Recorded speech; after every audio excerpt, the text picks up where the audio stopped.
Добар ден, почитувани. Ја следите на новата Телма амбуланта. Болката во нозете е честа појава. Понекогаш ја чувствуваме кога долго одиме, предолго стоиме, при интензивна физичка активност, особено ако не сме во добра кондиција. Но што ако болката се јави додека седиме или спиеме? Примирување, а претходно не сме имале напорен ден.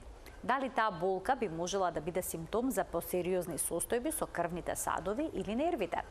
Дали болката во нозете секогаш потекнува од самата нога или понекогаш причината е во рбетот или колковите? На оваа тема денеска разговараме со доктор Александар Манолев, специјалист по интерна медицина. Разговорот ќе го проследите по рекламите, како и досега ќе имате можност да поставите прашање во програма. Останете на Телма.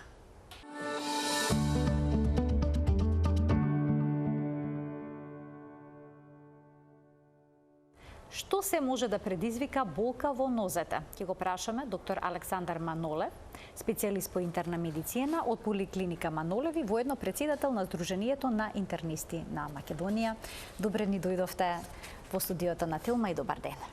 Благодарам на поканата и честитки за изборот на темата, морам да признам, кој што е доста интересен и за нас како лекари предизвикни, меѓутоа сум сигурен дека и за пациентите многу често представува проблем кој што треба да се решава. Докторе, кога вежбаме при интензивна физичка активност или пак долго стоиме во место, понекогаш се случува да почувствуваме болка во нозете. На што се должи тоа? Дали тоа е една природна реакција на телото? Па, во одредена смисла е природна реакција, нели? Особено ако не сме во добра кондиција. Па тука и ќе почнев најверојатно, нели, зависи од тоа колку индивидуата нели е физички активна или не е активна.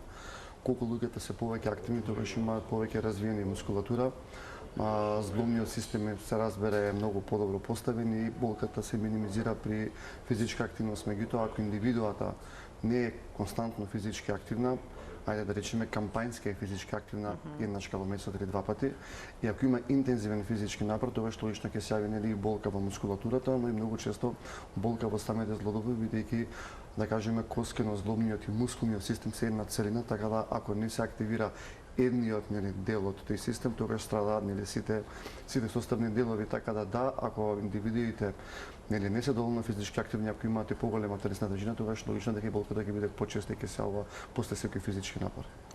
Дали болката во ногата секогаш потекнува од самата нога или пак причината може се бара на некое друго место? Например, рбет, колк?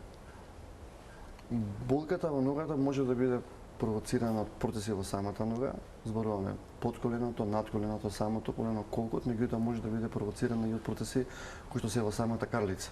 Тука најмногу мислиме на крвните садови, вените и артериите кои што ја носат крвта до доле и ја враќаат.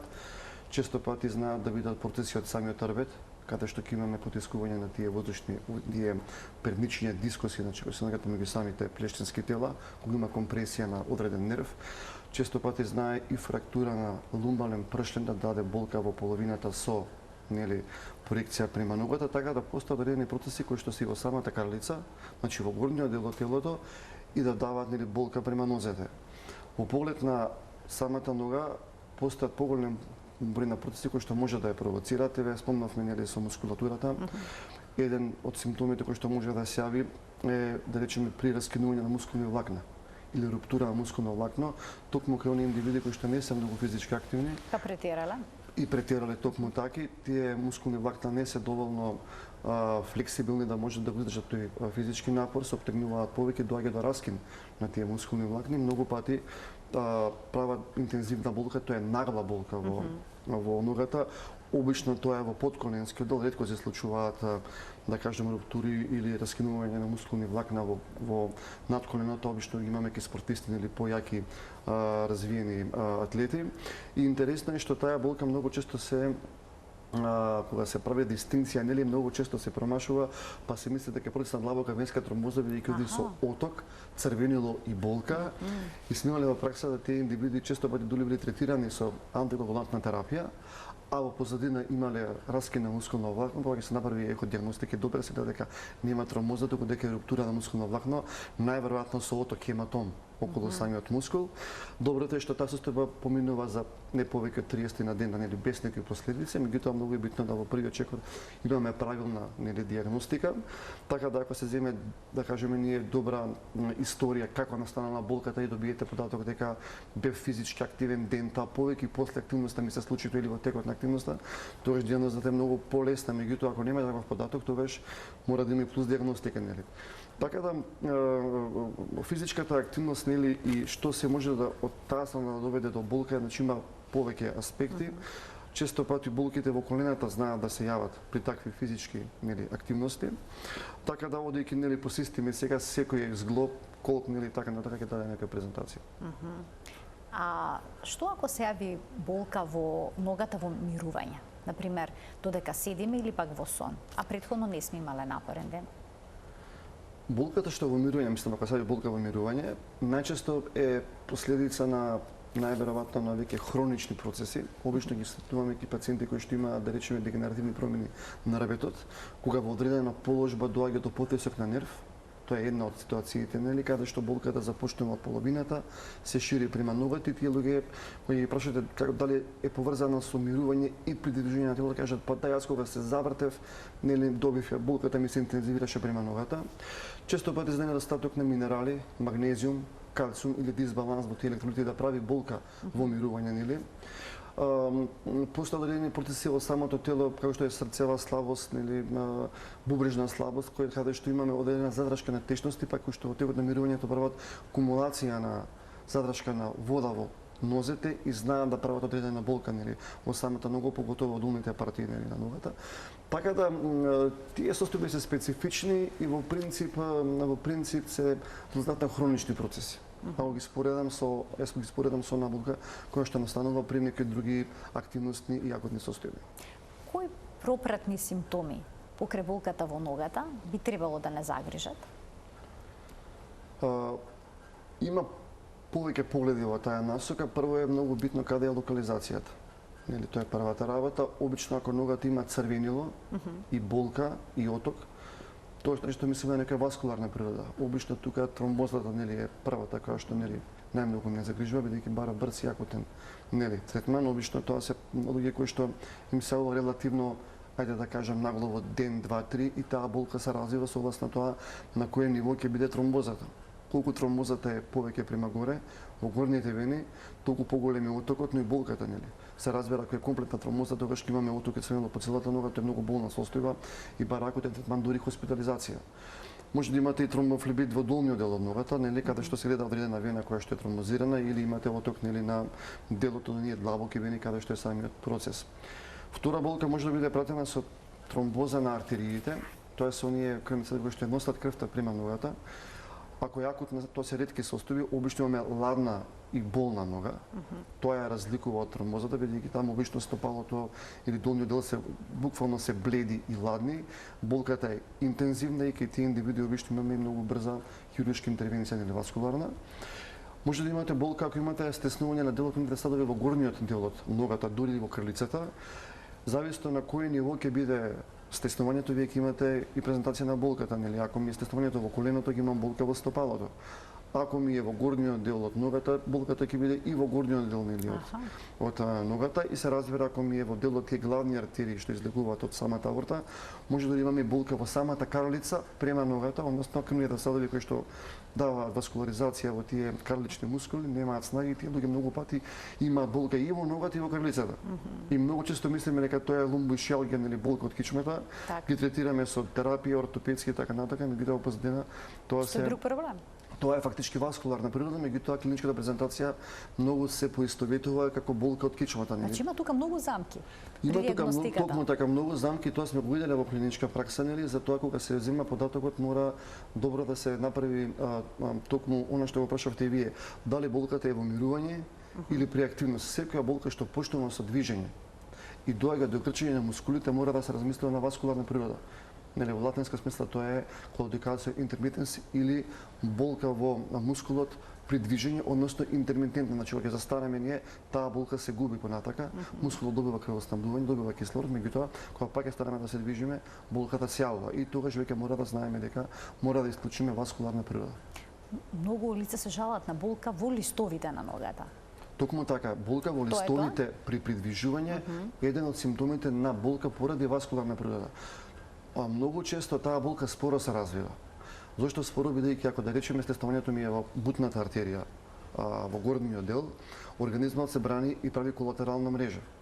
И вие ќе имате со текот на годините дополнително крвоток во подколеницата и за жал тоа стеснување ќе дојде до комплетна оклузија. Комплетен стоп, меѓутоа самиот организам се прави колатерална мрежа и вие доле имате крвоснабдување што е добро нели за мускулот, но од друга страна при зголемен напор и зголемена потреба од крвоток вие имате болка. Така да секоја болка која што се јавува на 50, 100, 200, 300 метри при придвижување апсолутно е индикација за понатамошна дијагностика. Дали проширените вени може да создадат болки во нозете? Да, можат. Можат да направат болка. Обично болката што ја прават проширените вени е поради задршка на течности. Тука би кажал дека кога имаме задршка на течности, многу е битно дали ќе биде само едната нога со проширени вени и двете. Тоа исто вреди да се спомене дека не е исто дали ќе имате вие болка во една нога или во двете нозе, дали ќе имате оток во една нога и во двете нозе, бидејќи ако имате да речеме венска инсуфициенција, поготоа ако е во горните карлични вени или да речеме ако е под срцева природа задршката, тогаш обично потекуваат двете нози, потекуваат на иста локализација, тоа е околу глуждовите. Меѓутоа ако имате длабока венска тромбоза или артеријска стеноза, тогаш потекува само една нога, болна е една нога и се нели. Согласно причината ќе имате отоки, болки, црвенило на едната нога.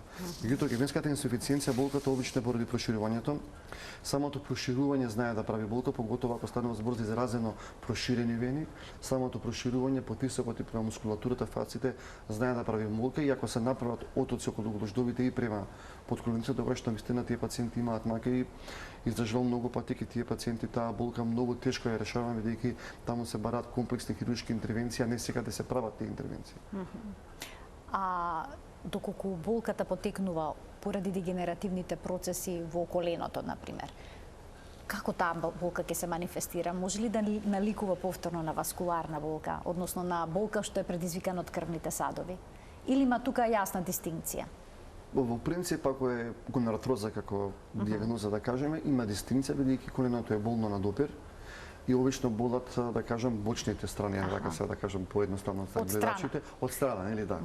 Бидејќи самите крвни садови се наоѓаат позади внатре во таа ние викаме коленска јама, нели. Знаат често пати Бекерови цисти, тоа се цистични проширувања во самите тетиви, кои што доаѓаат во допир со крвните садови, поготово со вените, да прават болка која што болка во принцип се јавува при поинтензивен напор, бидејќи се разработува мускулот и се зголемува при физичка активност, доаѓа до потисок на самата циста. И многу пати тие индивидуи знаат дури при клекнување, станување да им се интензивира таа болка. И за жал, ако не сме доволно искусни во дијагностиката, поготово со докторот, може да се случи да се направи потешко разграничување дали таа циста е тромбоза или не. Нели, меѓутоа во поглед на клиничката слика е се нормално ако болката ви оди према доле позади, нели, во задколенскиот дел, позади коленото, и ако имате и циста, имате и црвенило, тогаш мора навистина да имате добра дијагностика дали е тромбоза или станува збор за циста која што е нели повеќе направила потисок и направила една провокација. Во принцип за искусен лекар тоа не треба да представува проблем, нели. Така да клиничката слика се разликува сепак од она што е типично за васкуларна природа, да кажеме, нели, или болка од друг карактер. Понекога се случува да се јави болка во подколеничната коска. Зошто е тоа така? Во подколенската коска може да се јават болки, а ретки се, интензивен напор може да направи поради затегнење на самите тетиви. Ги имаме често кај млади индивидуи. Ретко се случува една генерализирана остеопороза да даде таква болка, се постојат и други болести кои што не би ги спомнувал, нели? Помалку специфични се. Така, од типот на малигни кои што се стварно многу ретки и реално ние ретко имаме доминантна таква патологија во подколенската коска. Во принцип, обично нас ни е повеќе од фокус да речеме бутната коска, надколенската главна коска, која што често пати знае да страда при скршеници, нели, поради падови и многу често поради постоење на остеопороза.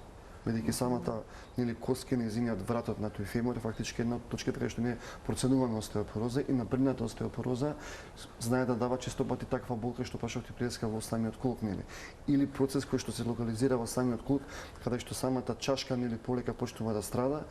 Обично тоа се интензивни болки, Тука може да се случи да тие индивидуи поради заштеда на колкот и присуството на болка да го оптеретуваат повеќе другиот екстремитет, другата нога, дури често пати коленото во другата нога да боли многу повеќе.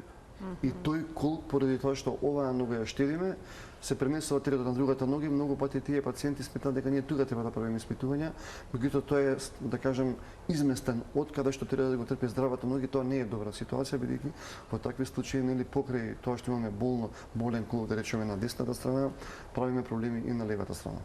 Кога зборуваме за болка во нозете, на кој начин хроничните болести придонесуваат за неа? Еве ја опишавте остеопорозата. Да речеме дијабетесот, артритисот. Така, ќе доведат ли до болка во нозете? Супер, да, прашањето е одлично и мислам дека во нашата интернистичка, прикажем, ортопедска работа и физијатриска работа генерално, дијабетесот, остеоартритисот како состојби се наистина комплексни, бидејќи се хронични болести. Ке дијабетесот, да речеме, што е проблем? Прво е проблем што тој прави така наречена периферна ангиопатија или прави голем проблем на малите крвни садови. И многу често кај нив прв симптом е болка во стопалото и према горниот дел.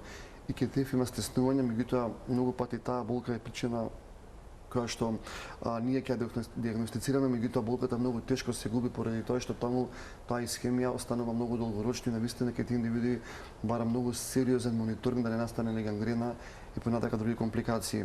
Кај таа група на пациенти постои така наречена периферна невропатија. Значи самиот дијабетес ги нарушува и крвните садови, меѓутоа и самите нерви. Што значи периферна невропатија? Тоа значи дека нервите кои што завршуваат во стопалото, значи на краевите на рацете, поготово на нозете, полека се губи осетот. Во првата фаза болката е интензивна, меѓутоа после тоа нервот станува комплетно, да кажам, безболен.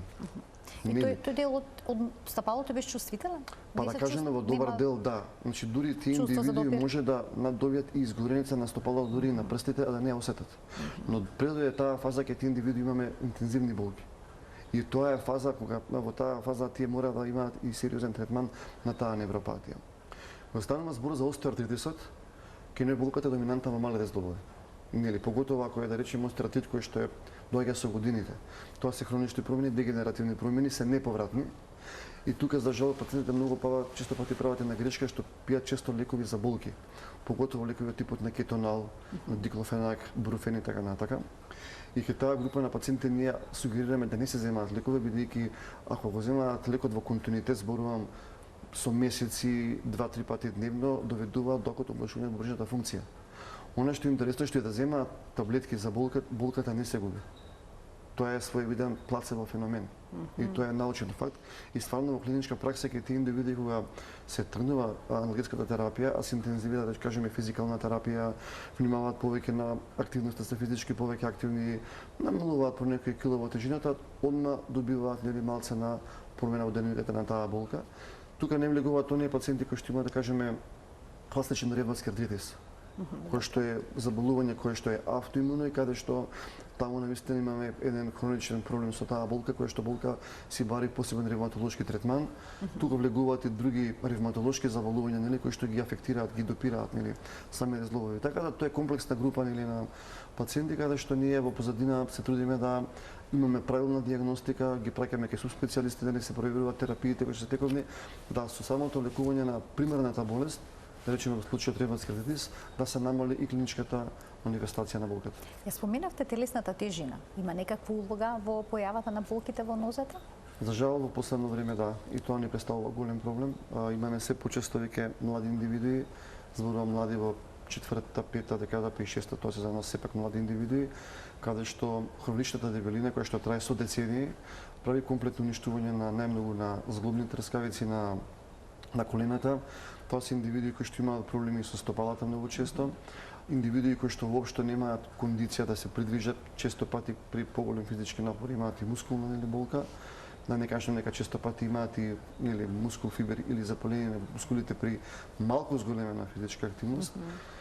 Тоа е посебно и посериозно поле, бидејќи покрај ваквата активна болка поради неактивноста и тежината доаѓа до еден голем сплет на метаболна, ние викаме, проинфламација, односно воспалителни процеси од самите метаболни процеси, бидејќи тие индивиди многу пати често пати имаме инсулинска резистенција, високи нивоа на масноти, нерегулиран предијабетес и тоа се состојби кои што ги афектираат и крвните съдови, меѓутоа генерално на севкупната, да кажам, метаболна компонента која што е битна и за самите зглобови. Така да самата дебелина по себе повлекува многу посериозен метаболен спет отколку самата тежина и потисокот, нели, послабна гравитација према зглобовите и мускулите. А прекомерното седење? Истото е. Истото е. Тоа е седентарниот начин на живење. Зголемена тежина и нула активност. Да не зборуваме. Едно со друго се поврзани, така. За жал, да, и кај тие индивиди има еден голем проблем што самата тежина не се депонира само во масното ткиво и во црниот дроб, туку и во рамките на самите мускулни влакна. И кај тие индивиди, затоа ние многу пати ќе дојдат тие пациенти да се пожелат дека тие немаат снага во телото, тие точно дека немаат снага, ама тој така бидејќи и самото мускулно влакно е полно со маст. И кога тоа ќе проба да се активира, доаѓа во услови на намалена оксигенација. И ние тие индивиди ги испитуваме пред дека поради болка во ногата за тироидна жлезда, еден куп испитувања правиме, а во принцип седечкиот начин на живење и кумулацијата на маст во самите мускули е причината за болката во ногата и друг след на симптоми што се јавуваат, односно заморот.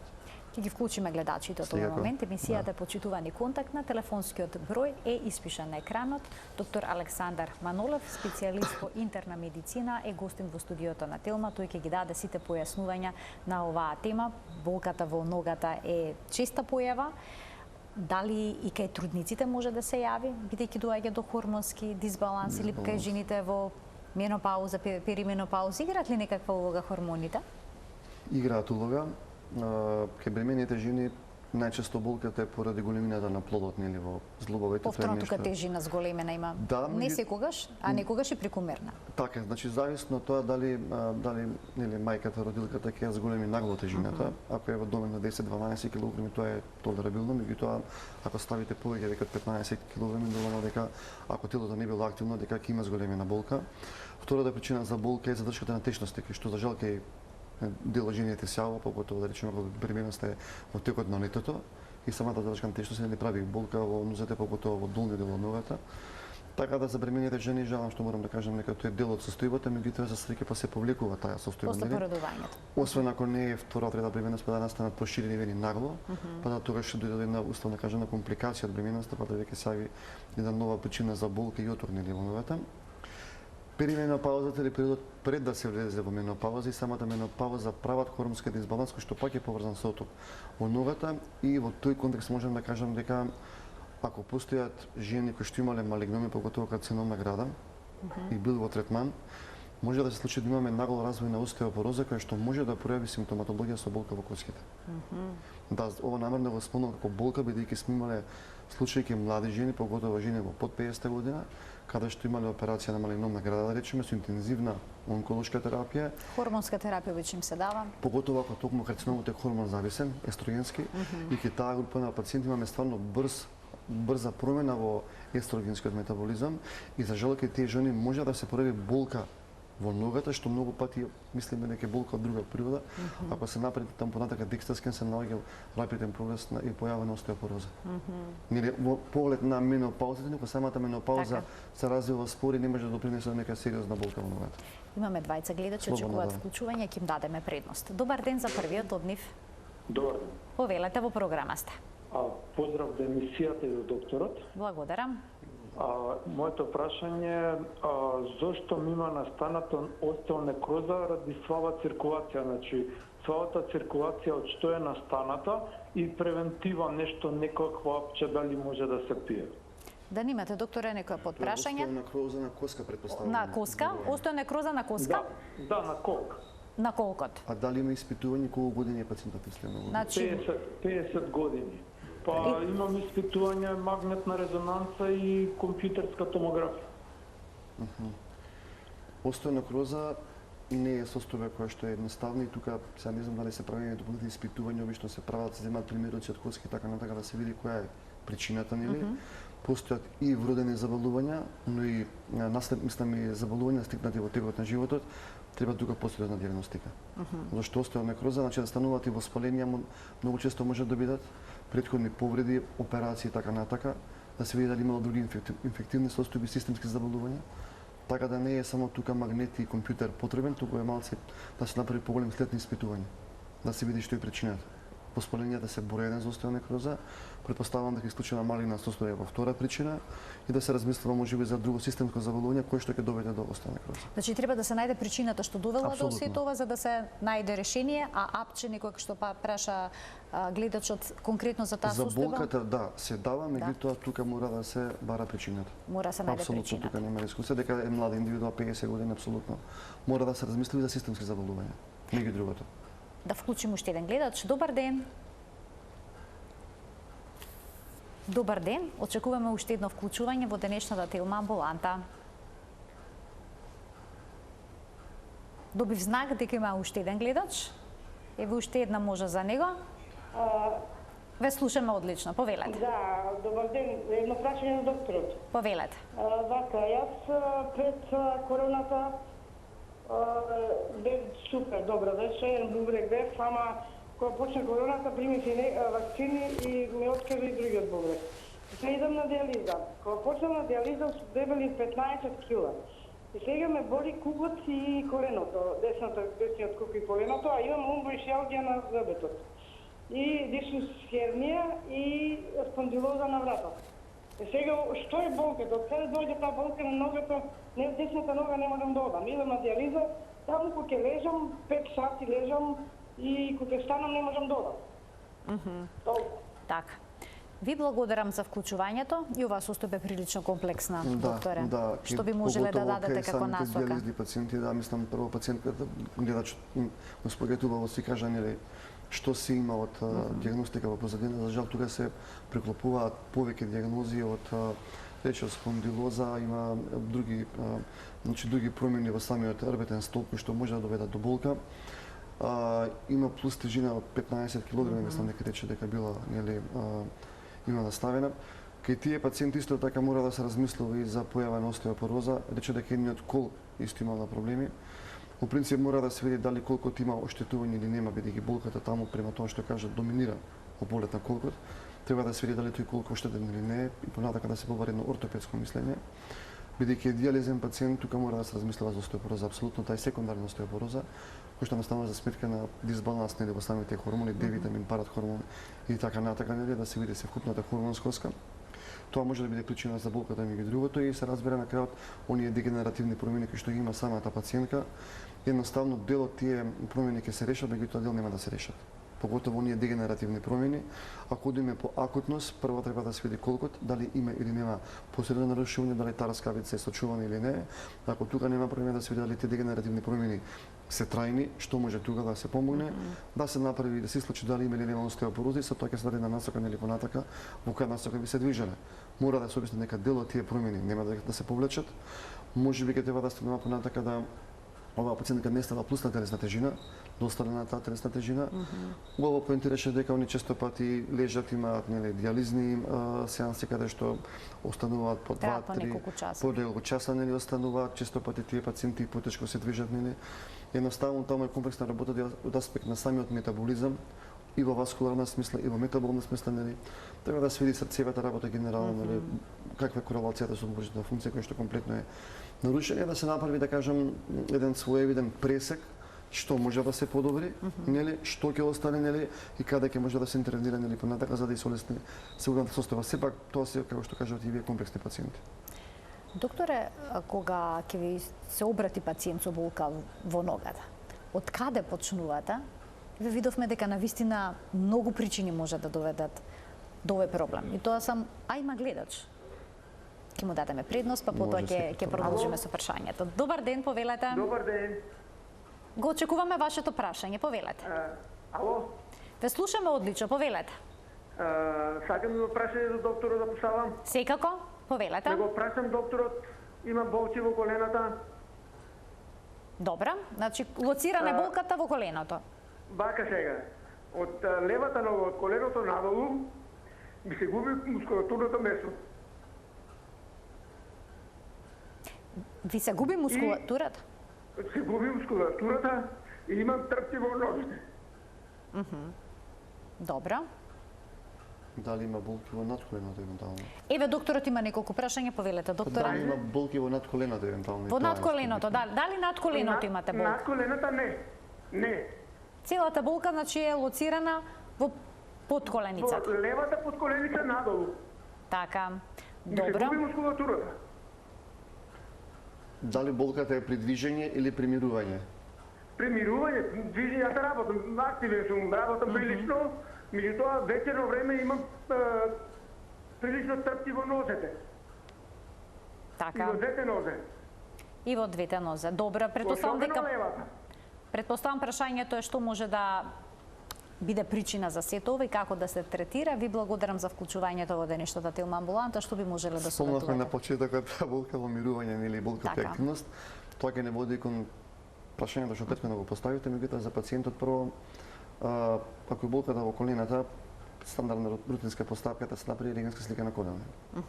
Тоа е првата Да се работа. започне од тука. Да, тука мора да се случи васкуларна природа, дефинитивно, докторски. Значи крвни садови. Апсолутно мора да се види. Пак е поврзана во некој смисла со физичка активност и после физичка активност. Не мора да има висок степен на стеснување, може да има и до 50% и 60%, да дава одредена болка нели во постактивната фаза, нели. Недостатокот на магнезиум може да е тука причина за болката дефинитивно. Така да во насока на овој пациент докторска диагностика, ако се случи васкуларна природа, слика на корено. Мислам дека пациентот беше сепак во поодминати години према гласот, така да најверојатно тоа се можеби и дегенеративни промени, кои што нема да може да влијаеме премногу, и тоа можеби со физикална активност, ортопедско мислење, понатака да се види дали ќе се прави некој третман плюс на коленото, да се олеснат симптомите и нели не верувам дека таму ќе имаме понапредната нели терапевска терапевски нели пристап. Ако дојде овој пациент нели во ординација сега да го земам како пример нели што би направиле? Значи првото прашање би било дали болката ви се јавува во движење или во мирување? Да. Тоа е првото. Второто прашање би биде на која локација е. Дали е во подколеното Добра. или во надколеното нели?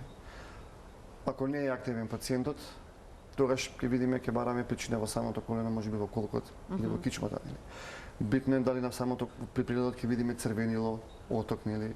Често пати ние правиме и палпација, го пипкаме мускулот да видиме дали има болка самото колено позади коленото. Така да прегледот е многу битен и не треба да не види дел од прегледот. Погрешно е ако ви имате пристап, хајте боли па тука, па добро е. Не, многу пати физикалниот преглед човекот да се согласува да ги видиме двете нозе, симетријата е многу битна на нозете, зголемена подколеница, исти подколеници, оток на колено, исти колена, че тоа се сепак финеси кои што ви даваат насока нели. Најчесто правиме докторска диагностика, рентген на колено, ако сметаме ортопедско мислење, се прави компјутер понатака нели, едноставно тоа е веќе повисока диагностика. Понегаш правиме лабораториски испитувања и се разбира согласно тоа добиваме сепак една добра представа, нели, сепак сите тие испитувања се доста прецизни и барем еве за нас во нашата клиничка пракса и за мене се многу битни. Така да ретко ни се случува ние да немаме диагноза што е причината, освен ако не е некоја остеонекроза како овој пациент што беше помладиот, па да кажеме види тука нас ќе треба плюс испитување. Ама сепак и во таа група на пациенти правиме плюс лабораториски испитувања за да видиме, да добиме на насока нели какви се параметрите на инфламација и нели некои други параметри. Ајде да вклучиме уште еден гледач. Добар ден. Добар ден. Повелете. На 80 годишна возраст сум. Така? Оперирана сум од канцерна дојка. Имам стент на срце. Активна сум, се движам најмалку 2 сата дневно. Се јави болка над коленото, од препон до колено. Ама интензивна болка. После масажа со масажер, интензивна масажа, болката се изгуби. Потоа повторно се јави, потоа повторно се масажа се изгуби, а потоа поставив магнетна лента. И таа ми ја отстрани сосем болката. Можда грешам поради стендот што поставува магнетна лента. Барам од докторот објаснување тоа е причината за болката, а уште поедно како да ја третирам кога ќе се јави. Благодарам. Така, ви благодарам за вклучувањето во денешната емисија. Благодарам Што за ви можеле да прашањето. дадете како совет? Па за пациенти кои што имале аневризма на аорта, имало стент, ако е развила добро на аортата, апсолутно тука мора да се направи ултразвук на стомакот и да се направи дотрен на крвните садови. Ние мора да исклучиме дека таму нема ајде да кажам, повторно проширување или можеби како во таа постваскуларна процедура нема стеснување на некои од тие крвни садови што се во самата карлица и према над коленото, нели. Тоа е многу битен момент и апсолутно сите пациенти кои што ќе се пожелат и ќе имаме ваква информација, нели, за стент или аорто, да кажам, феморален байпас, во првиот чекор мора да се случи дека нема повторно стеснување или нека друга причина од васкуларно потекло. Не мислам дека е правилен избор да се прави третман ако се нема дијагноза. Втора причина што мора, втора момент е имаме операција на малигновна града, нели? Ако е повеќе од 10 години мора да се направи повторно исследување на другата града, да се направи, нели, една повторна реевалуација, а тоа се пациентката на 80 години, таа е веќе во скрининг за остеопороза меѓу другото. Така да тие бои што се уват во кичмата може да бидат и поради напредната остеопороза, да не зборам да се направи свевидна компресивна фрактура од полесен степен и да направи болка према кралицата и према бутот. Така да, значи мали кашиници на ребетот можат да се направат поради остеопороза. Апсолутно. И да доведе до болка во нозет? Апсолутно. Стандартната компресивна фрактура на кичма боли многу. И тука ќе познаете од авион. Меѓутоа, кај помалите фрактури, кога настануваат и со потисок на нерв, даваат баш ваква карлична болка. И таа карлична болка се преклопува со болката од проблеми на артериите во самата карлица. И ретко ирадира до колкот. И затоа реков дека за пациентка која што има ваква историја на болест, не може без дијагностика да се прави третман.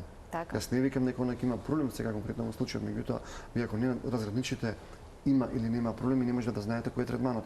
Ако нема ништо од ова што го наведов, тогаш си правите физикална рехабилитација, нели масажа, што ви помага и така натака. Апропо на она прашање, нели, топли облоги, ладни облоги. Тоа сакав да прашам, да, тоа е пристапот. Топли, ладни облоги, да. Масажа. Значи без дијагноза поставена никако не може, не сме на своја рака тоа да се направи. Па сега видите, ако имате претходно искуство, тоа мора да го кажам, не стално ви треба вас дијагностика, си тоа мора да го кажам. Некогаш си банални проблемите за болка во ногата. Точно, да. И ако вие знаете дека да јас пример, во хипотеза да кажем, имам болка во коленото, имам дијагностика дека знам дека е го артроза, докторот претходно ми препорачал да мачкам одредена мас, зошто да не? Така нели? Пак практикувате, не ви треба друга втора дијагностика, нели? Меѓутоа, ако немате дијагностика од претходно или да речем имате топла нога, ставате ладни облоги, имате тромбоза, значи треба да имате дијагностика во позадина. Тоа важи и за ладна нога, ако има нека искемија на крвниот сад, и ставате топли облоги што е добро, ама тоа не го решава проблемот. Да не зборувам ако имате да речеме воспаленија на стамиот злоб, артритис од било која природа. Нели, значи ние со самото третирање правиме одложување во дијагностиката. Многу пати тоа одложување следа да направи компликации. Така да сепак сега нормално имаме и банални состојби кои што не барат можеби многу дијагностика, но мора да сме тука внимателни, нели? Кога е прашање болката во ногата, секогаш треба да се биде внимателен. Се сложувам. А кога веќе ќе биде поставена дијагноза, дали кај одредени пациенти може да помогне при болката некое ортопедско помагало, да речеме влошки, потоа оние компресивни чорапи, доколку се вените во прашање? Што советувате? Да, апсолутно. Значи, постојат голем број на помагала кои што се практикуваат, дел се од доменот на, да кажем, таа ангиологија, васкуларна, нели, патологија, дел се ортопедска, нели, ортопедски домен, да речеме, кога имаме проширени вени, многу често даваме чорапи еластични, зависно, нели, на кој ниво е проблемот, па се даваат од подколеница, надколено или холокопки. Оному каде имаме, да речеме, протези на самото колено, гонартроза често пати се советуваат, нели, можеби и поедини стегачи кои што ќе дадат поголема стабилност на самото колено. Се препорачуваат, нели, ортопедски влошки, доколку имате нели проблеми со стопалото, со зглобовите, многу пати не кажаме болка, може да бидат и шилци во стопалото, кои што ќе давате тезивта болка во стопалото, во ногата доле, да речеме, во самата пета да си таа болка доди према зглобот. Па на крајот мислиме дека тоа е доколку садови, меѓутоа не е, на крајот заклучуваме дека болката е при стоење, при движење индивидуи кои што многу стојат по 7-8 сати на нога и таму се прави рентгенска слика, се гледа дека да имаме шилци, после тоа имаме, нели, пристап од страна на физикална рехабилитација. Така да сите тие пациенти, нели, имаме ортопедски помагалат, се разбира тука јас нема да навлегувам во доменот на физикалната рехабилитација на ортопедијата, бидејќи сепак колегите си го работат домен многу попрофесионално. Докторе, доколку пациентите имаат работа која што е поврзана со долготрено стоење, повеќе часов на стоење или пак повеќе часов на седење, ќе доведе ли тоа до зголемување на болката и до влошување на проблемот? Да, ако болката потекнува поради тоа седење и стоење. Значи само ако е тоа причината за болката? знаете како сега, тоа е малце измешана тука причината со последицата. Нели вие ако не сте физички активни, ќе имате болки во цело тело. Нели, зглобовите не функционираат, мускулатурата и така натака. Дали вие ќе седите или ќе стоите, болката ќе се јави. Така. Нели, ќе се јави и при физичка активност. Значи мора да имате еден континуум во движењето, за да на крајот, нели, да ги минимизирате тие болки. Мора да сме свесни дека телото не е само еден зглоб, не е само еден мускул, не е само еден колк, нели. Сето тоа е поврзано во една целина и вие мора да сте конкретно физички активни за да тоа тело го држите во, ајде да кажем, минимална здравствена кондиција. Значи не зборуваме за развиени атлети, не зборуваме за ултрафизичка активност. Многу пати ни го бараме здравствениот бенефит, наспроти тоа да имаме, нели, фит тело, да имаме јака мускулатура, да сме атлетски градени. Така да мора да сме, ако ја видиме бројката на пациенти и колкав е бројот на пациенти кои што се физички неактивни и болките што ги имаат во ногата, сега зборуваме, тогаш апсолутно мора да сме свесни дека ние мора да говориме прво за здравствениот бенефит, а после да сме спортски повеќе активни или да навлеземе од таа, да кажам, атлетска димензија. Да го вклучиме и последниот гледач во денешната Телма амбуланта за денеска. Добар ден. Добар ден. Во програма сте, го очекуваме вашето прашање. Едно прашање до докторот. Така? Исто и јас имам болка во коленото месец и пол. Некогаш и коленото ми е како здрвено, некогаш па отечено ми е. Треба да одам на ортопед, имам закажано и не знам што ве барам од докторот. Така. Ви благодарам за вклучувањето во програма. Дали ортопедски преглед е доволен во овој случај или треба уште нешто плюс да се направи? Мислам дека и претходно гледачката слично имаше или гледачот беше слично прашање. Тоа се сите симптоми се во доменот на ортопедијата. Дали ќе биде остератит, ќе биде воспаление, ќе биде некоја артроза, ќе биде некоја циста позади, ќе се направи плюс дијагностика таа пациент и ќе се даде соодветен третман. А се разликува ли јачината на болката доколку е нервот во прашање, крвен сад или пак некој зглоб? Да, има разлика во јачината, би ги поделил од насока на тоа дали болката се јавува акутна во моментот или трае продолго време. Да речеме дека кога ќе имате ситуација каде што имате силен потисок на нервите кои што се слегуваат од лумбалната кичма, лумбалниот трбет, кога настане тешки сериозен потисок, болката е незамислива и трае цело време. Тоа го стекеваме ке компресија на прштен на самата лумбален дрмет. Болката што се јавува, да речеме, при стоп во дотокот на крв во ногата, исто акутна и сериозна состојба. Го има тромб. Го има тромб, тоа е јака и акутна болка, тоа е тромб на артерија. Значи немаме доток на крв према стопалот. Така. Обично се јавува во коленскиот дел. И болката е јака, акутна во подколенскиот дел, ногата е бледа и тоа се акутните се бараат многу брз хируршки, односно васкуларен третман. Тромбозата исто се јавува нагло, не секогаш може да биде интензивна, меѓутоа болката е јака, колку е повеќе проширена тромбозата, толку е појака и болката, значи начинот на болката секогаш е зависи од тоа во кој систем ќе се јави, нели, и колку ќе биде нагло, нели, настаната. Така да сите овие состојби доведуваат до јака болка, знаат и воспаленијата да направат брз развој и болка поготово, да кажеме, тие се ретки бактериски воспаленија на зглобовите, нели, и на крај да кажеме травма или повреда, нели, на самата нога доведуваат до јака и акутна болка. Тука не кажеме скршени синери, тоа и се подразбира, нели, во позадина повредите, да, тоа и се очекува. Најдов еден податок кој што вели дека 80%, се не знам точно каде е тука запишано, 80% од луѓето кои што се постари од 50 години се соочуваат со некаква болка во ногата за време на сон, значи во мирување. Возраста, значи, игра некаков, значи е некаков ризик фактор во појавата на болките. Што почесто се јавува како болка во нозете кај младите, во споредба со старите? Интересно прашање, размислував за тоа во позадина, нели, кој мислам што предизвикува до болка во мирување, нели, споредено млади со постари. Дефинитивно мислам дека тој електролитен дисбаланс е првата причина.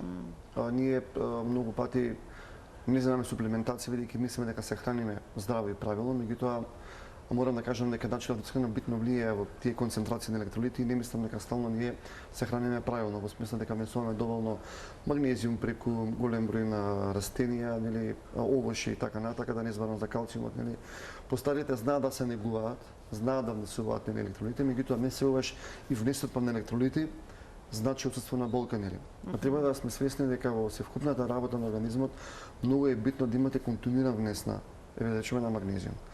Втора битна работа е, рековме, колку лицата се физички активни. Ние многу пати ќе забрзаме малце во динамиката, се јавуваат болките. Ќе земаме кампањски магнезиум, ќе земаме кампањски цинк, кампањски, ќе земаме калциум. Ама не е тоа решението. Мислам дека ќе постарите се јавуваат болките најмногу поради напредокот на остероартритисот како зглобна манифестација. Гледаме по прашањето дека тука доминираат болките во зглобовите, значи во коленото, во колкот и така натака. И таа симптоматологија доминира ке постарите. Ке помладите доминантно е мускулатурата токму поради таа неактивност. Така да горе-доле ќе видиме тоа се различни сегменти, нели во позадина, ама пак на крајот таа болка се јавува при движење. Така. Кога ќе пробаме да раздвижиме на млади индивиди кои што не е физички активна, таа ќе ви каже извини, јас треба да дадете совет. Треба да си повеќе физички активна, ќе каже не можам. Ева да имате жена на 50 години, 52 години која што не била во животот воопшто физички активно, стварно е тешко вие да имате компромис да се придвижи физички активни. Нели? Така да тоа го поврзуваме со начинот на исхрана. Да не забораваме дека многу битна работа е негувањето на храната која што директно влијае и на самото црево, на тие пробиотски култури, кои што се многу битни за правилна апсорбција на материјите. Ние стално бараме изговор суплементите, но прашањето е дали тие суплементи ги внесуваме во потполна, во целост тоа што го внесуваме. Дали тоа црево е комплетно фит да тоа го апсорбира. Колку црниот дроб е спремен да го тоа обработи. Ние забораваме дека со седечкиот живот доаѓа замастување на црниот дроб. Ако тоа се замасти 30%, тој 30% не е функционален, значи таа лабораторија не функционира. Имате имунолошка компромитација на сите оние лимфни јазли покрај цревото, кои што зависат од листа зеленчук, новошје, на здрава храна и така натака. Така да ако вие внесувате цело време благи сокови, имате фаст фуд, имате седечки живот, не може да очекувате дека вие со 20 дена суплементација решите проблемот. Значи самата мускулатура, еве зборуваме сега за болката, е зависна од голем број на метаболни процеси кои што ние мора да ги негуваме. Така да ќе помладите тоа е главниот пример, тоа е главниот проблем што е тоа е моје согледување, ќе постарите да колку повеќе старееме, сме помалку активни, повеќе се развива таа остеротроза, таа мускулна атрофија е се подоминантна, тоа мускулно влакно не е правилно развиено, имало многу мас во него и после X време на 50-60 година ние сме комплетно нефункционални. Остероартритис или функционален мускул. Значи превенцијата всушност здрав животен стил. Доктора, ви благодарам многу за секогаш се враќаме на истото. Ви благодарам многу за вашето гостување во денешната Телма амбуланта и за исцрпните одговори кои што ги добивме на оваа тема. Ова беше се во ова издание на Телма амбуланта. Се гледаме секој работен ден на Телма. Пријатно.